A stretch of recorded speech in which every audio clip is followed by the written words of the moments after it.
Então, ano de 1545, o reinado de Suleimão, o Magnífico, já havia passado da metade, mas ele ainda estava cheio de energia para lidar com seus antigos rivais, os Habsburgos e os Safávidas. E hoje vocês vão assistir ao episódio final desta série. Bem-vindos ao canal Amazing History, onde contamos para vocês os momentos mais interessantes da história do mundo antigo, do Oriente Medieval e muito mais. Antes de continuar, peço que não se esqueçam de apoiar o canal sendo membro no YouTube ou no Patreon. Também ficaremos felizes com seus likes, sua inscrição e, é claro, com comentários gentis. Vamos ao assunto do episódio.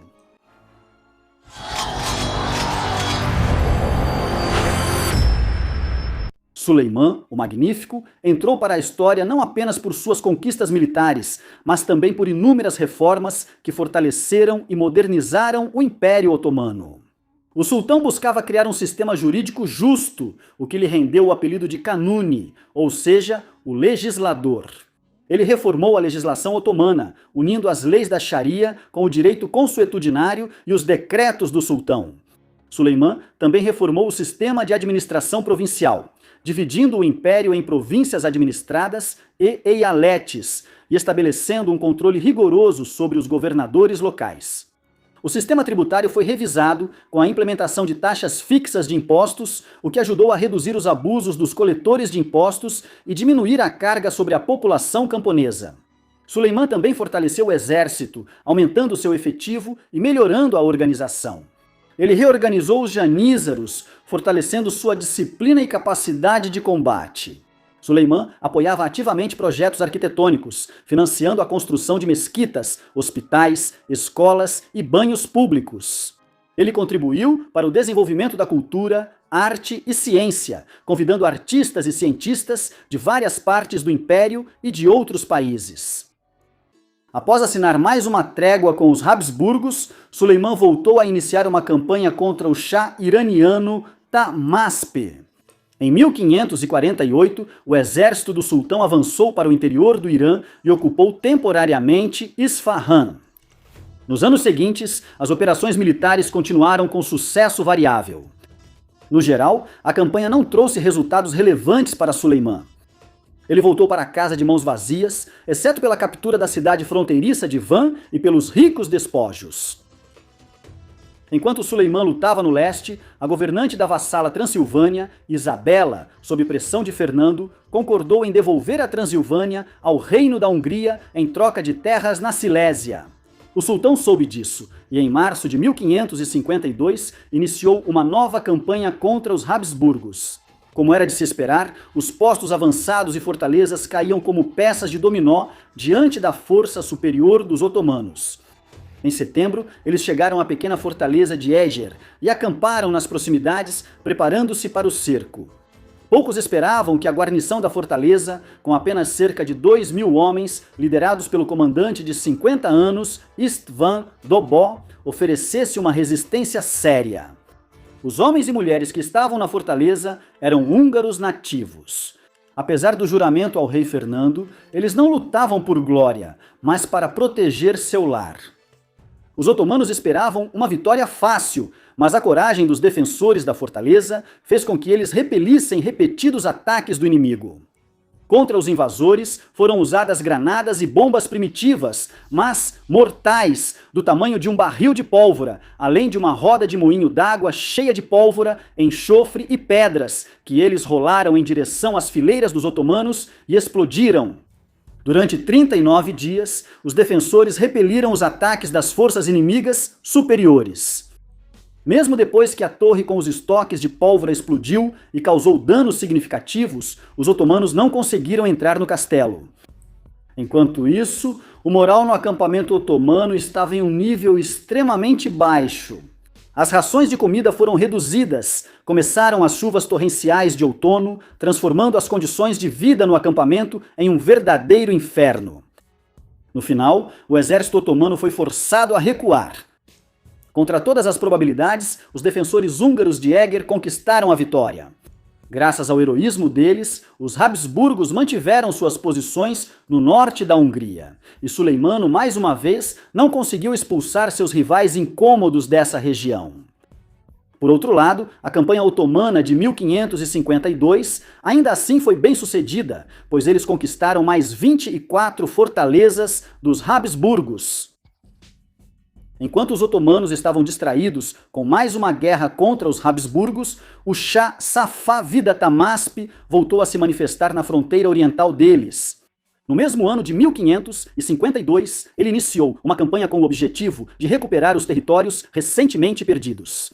Em resposta, Suleiman nomeou seu grão-vizir Rustem Pachá como comandante e no final de setembro de 1552 enviou-o à Anatólia para reunir e organizar as tropas. A saúde do sultão não estava boa e entre os janízaros que apoiavam o príncipe Mustafá, o filho mais velho do sultão, começaram a surgir agitações. E aqui voltamos novamente para Roxelana. Ela entendia que Mustafá, sendo o filho mais velho e popular entre o exército e o povo, se tornaria o provável herdeiro do trono. Isso causou preocupação nela, pois Mustafá poderia se livrar tanto da própria Roxelana quanto dos filhos dela. Ela, como mãe, desejava ver no trono apenas seus próprios filhos, dos quais restavam 2 naquela época, Selim e Bayazid. Por isso, Roxelana, com a ajuda de seu aliado Rustem Paxá, organizou uma campanha para desacreditar Mustafá, convencendo Suleiman de que seu filho estava tramando uma conspiração para tomar o poder. Em agosto de 1553, depois que todos os preparativos otomanos para Bargir, para a guerra contra os persas, já estavam concluídos, o sultão e seu exército deixaram Constantinopla e partiram para o leste. No caminho, o sultão ordenou que o príncipe Mustafá se juntasse a ele em Er-Egli, onde o exército planejava acampar. Mustafá chegou com suas tropas e foi até o pai para saudar o sultão e demonstrar sua submissão. Mas Suleiman estava furioso com ele por suas supostas ações rebeldes.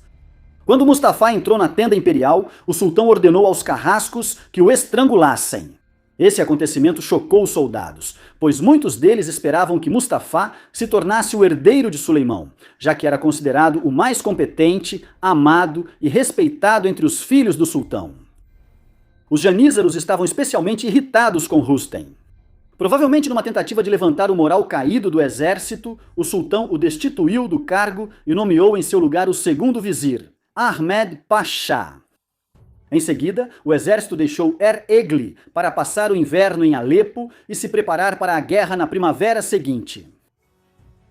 Em 1554, o sultão deixou seu acampamento de inverno em Alepo e marchou para o leste, chegando até Carabaque. Desta vez, os otomanos, imitando os persas, usaram a tática da terra arrasada nas regiões fronteiriças de onde os persas lançavam seus ataques. No entanto, a coesão do exército safávida permitiu lutar de forma mais eficaz contra os otomanos e realizar incursões ofensivas. O desenrolar dos fatos convenceu as partes de que o conflito chegou a um impasse e era preciso acabar com a guerra. O resultado foi a paz assinada em 1555 em Amásia, assim chamada em homenagem à cidade onde foi ratificada. Pelos termos, a Geórgia Ocidental e o Iraque Árabe foram para o Império Otomano, enquanto a Geórgia Oriental ficou sob domínio safávida.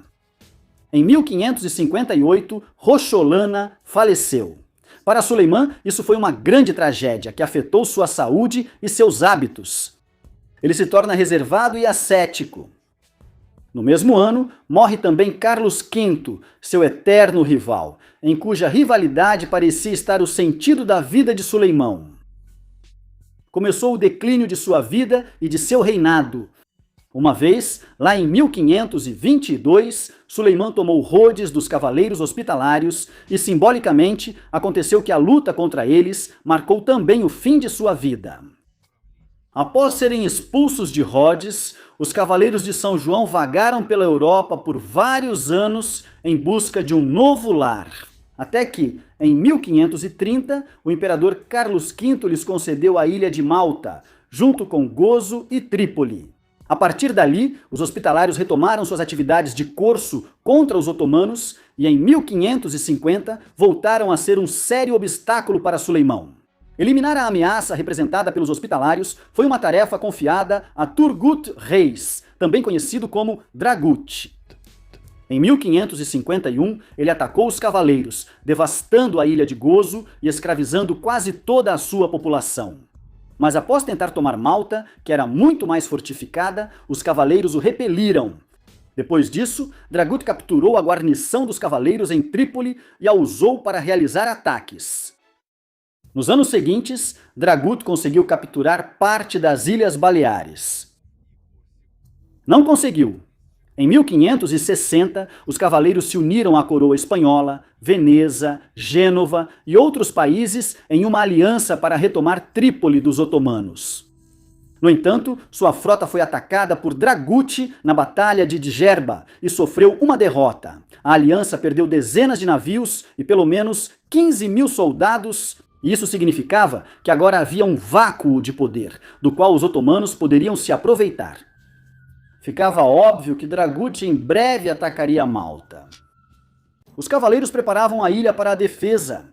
Já em 1557, eles elegeram como seu grão-mestre o astuto francês Jean Parisot de La Valette.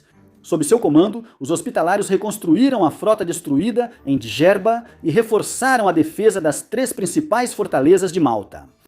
Todos os edifícios fora das muralhas da fortaleza, no grande porto da ilha, foram destruídos, para que não servissem de abrigo para os otomanos.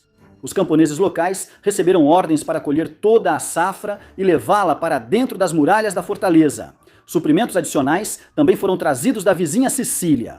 Os habitantes nativos da ilha não tinham afeição pelos cavaleiros, que consideravam opressores estrangeiros. Mas, mesmo assim, eram católicos devotos e estavam dispostos a defender sua terra dos muçulmanos. Por isso, as fileiras dos cavaleiros, que eram cerca de 500, juntaram-se mais 3.000 milicianos malteses. E um pouco depois, juntaram-se a eles mais 1.000 soldados profissionais enviados por Dom Garcia de Toledo, vice-rei da Sicília. Dom Garcia também informou a La Valeta que estava reunindo novos reforços, mas até a chegada deles, Malta teria que resistir sozinha. Ao mesmo tempo, os cavaleiros retomaram a pirataria. A coragem deles no mar infligiu aos turcos muitos golpes humilhantes, o que só fortaleceu a determinação de Suleimão em destruir os cavaleiros malteses. O sultão Suleimão encarregou seu confiável quarto vizir, Mustafa Pasha, de liderar o ataque à ilha. Junto com ele estavam os almirantes Piali Pasha e Dragut. A maioria das fontes considera que o efetivo total do exército otomano era de cerca de 40.000 homens. A grande frota turca chegou às ilhas em 18 de maio de 1565 e dirigiu-se para a costa sul. Lá, a armada otomana desembarcou tropas de suas galés a alguns quilômetros ao sul do grande porto, estabelecendo assim uma cabeça de ponte. Durante o verão, os otomanos atacaram sem sucesso os bastiões de Malta e sofreram grandes perdas. E quando, em 7 de setembro, o reforço prometido por Dom Garcia, composto por 8.000 homens, desembarcou na ilha, ficou claro que o cerco havia fracassado. Ao ver o exército, os otomanos perderam o ânimo e recuaram para seus navios. Até 13 de setembro, o exército deles havia se retirado completamente de Malta. Os defensores perderam 2.500 soldados e 1/3 da população da ilha. Enquanto isso, os otomanos perderam pelo menos 10.000 homens, podendo chegar a 30.000, segundo relatos. Dizem que Suleimã, ao saber da derrota, disse com amargura: "Vocês perderam porque eu não estava no campo de batalha." O significado do grande cerco de Malta não pode ser superestimado. É impossível saber o que teria acontecido se a ilha tivesse caído, mas é bem provável que o Império Otomano pudesse ter se expandido até a Itália e depois para a Europa Ocidental. Em 1566, o idoso Suleimão, sofrendo de gota, reuniu seu exército com a intenção de atacar Eger novamente. Ele pretendia se vingar da derrota anterior e depois seguir em direção a Viena. Mas, como Suleimão já estava muito fraco para comandar as tropas pessoalmente, o comando efetivo do exército passou para as mãos do ambicioso grão-vizir Sokolu Mehmed Pasha. O exército local dos Balcãs era comandado por seu sobrinho Mustafa Beylerbey da Bósnia. Enquanto Suleimão e seu grão-vizir marchavam para Eger, um pequeno exército dos Habsburgos, composto principalmente por croatas, atacou Siklos. Esse destacamento era comandado por Miklos Zrinyi, que décadas antes havia lutado com distinção durante o cerco de Viena. Após a vitória em Siklos, ele ordenou a execução do comandante otomano Sanjak Bey Muhammed. Isso provocou a ira de Suleimão. As ofensas causadas por sua execução, combinadas com a ameaça que Zrinyi representava no sul da Hungria, fizeram com que o exército otomano principal mudasse de rumo e se concentrasse em destruir Zrinyi em sua base em Sigetvar.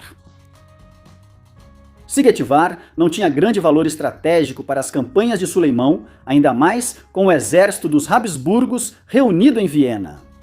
Ele esperava que o cerco fosse breve, já que menos de 3.000 homens em Sigetvar enfrentavam um exército de mais de 100.000 soldados. Suleimão chegou a Sigetvar em 5 de agosto de 1566. A fortaleza tinha uma planta incomum, o que a tornava um alvo de difícil acesso. Ela era dividida em 3 partes: Cidade Velha, Cidade Nova e Cidadela, cada uma localizada em uma ilha separada, conectadas apenas por passagens estreitas. Um rio próximo alimentava um lago artificial que cercava as 3 ilhas fortificadas. Os turcos levaram 3 dias para conquistar a Cidade Nova, mas seus defensores recuaram para a Cidade Velha. O cerco a ela foi muito mais difícil. Mas, em 19 de agosto, os otomanos também tomaram a Cidade Velha. Os sobreviventes recuaram para a última cidadela. Buscando economizar tempo, o doente Suleimão ofereceu a Zrinyi condições vantajosas de rendição. Se ele entregasse a cidadela, se tornaria o senhor de toda a Croácia, que estava sob vassalagem otomana.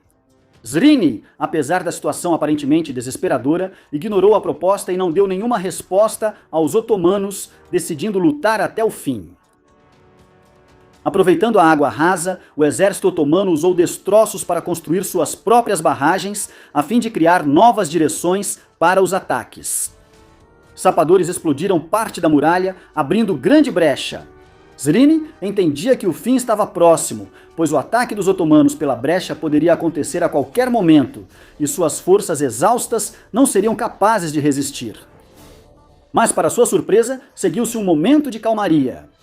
O exército otomano, por algum motivo, permaneceu em seu lugar. Não houve sinal para o ataque. Para os soldados otomanos comuns, o atraso também era um mistério.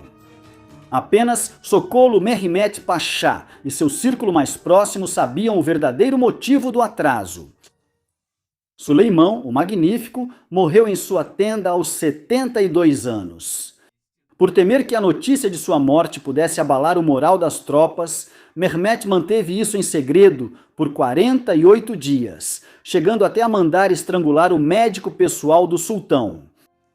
Zrinyi aproveitou a pausa e tentou escapar da armadilha com suas últimas forças, mas a tentativa estava fadada ao fracasso. Seu corpo foi decapitado e a cabeça enviada como troféu ao novo sultão, que era Selim, filho de Rocholana. O reinado de Suleimão, o Magnífico, tornou-se um dos períodos mais brilhantes da história do Império Otomano. Suas campanhas militares expandiram significativamente as fronteiras do Império, incluindo territórios nos Balcãs, no norte da África e no Oriente Médio.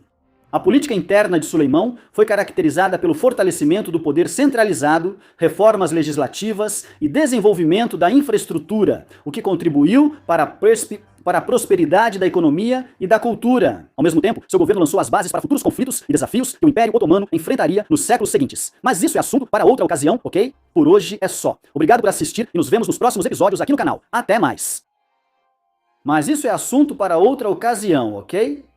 Por hoje é só. Obrigado por assistir e nos vemos nos próximos episódios aqui no canal. Até mais! Пока.